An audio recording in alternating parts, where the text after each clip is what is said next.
This is the second video on replacing the clutch on a Mini 2004 with the later gearbox. I've taken off both drive shafts now and disconnected the lower engine mount there. I've loosened off all the subframe bolts on this side of the car quite considerably. That's given me enough play. And then on this side, all the bolts have been disconnected. You really want this subframe to be as low as reasonably possible.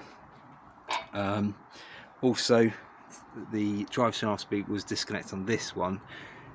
Needed more of a proper pry bar and pop to get it out, whereas the other one can be tapped out in the mid bearing. You've got something to tap it out. On this one, because it's got a circlip in the gearbox, that needs more of a pop than a pry, if that causes you any problems. I've had the benefit of an engine hoist, which I wrapped the strap around the gearbox to stop it falling. It did take a lot of bother to get out. You need to make sure all these bolts are out, so you can see them there, and there's lugs which mount it in position.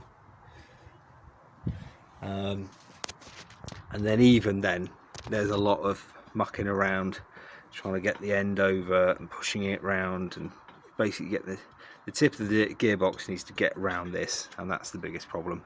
You need to get the servo well out of the way, and as much as you can out of the way.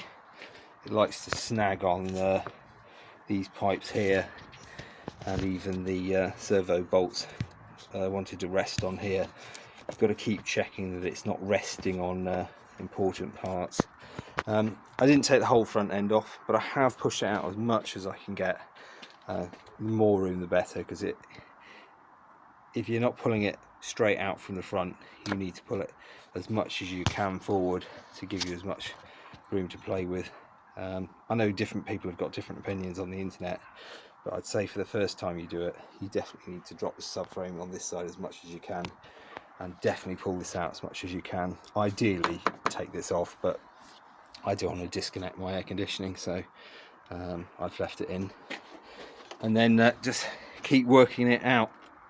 It does take a bit of backwards and forwards, and it will want to snag on top of that flywheel and clutch, so it needs to be at least a couple of inches clear before you can start working it around here. Try with different engine heights as well. That engine needs to be just at the right angle, so you can kind of tilt and slide the gearbox out. But for me, I don't know whether it was just the way I started to undo it and it followed a certain path. It was difficult. Took a lot of prying and mucking around, but I'm glad it's out. It needed to be done. You can see the wear from the clutch release bearing, and it's even starting to damage a tooth there. I knew something was up, because every time you did press the clutch, it was making a horrible grinding noise, and I thought my days were numbered, and I didn't want to break down in the middle of traffic.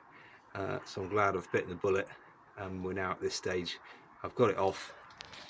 This is what it looks like over here. There's a lot of play in this, so it was going to go soon. And that's the new one. Ironically, they cost about 15 quid. I managed to get the set as well. I'm going to change the whole lot, as long as the flywheel's okay, no cracks on that.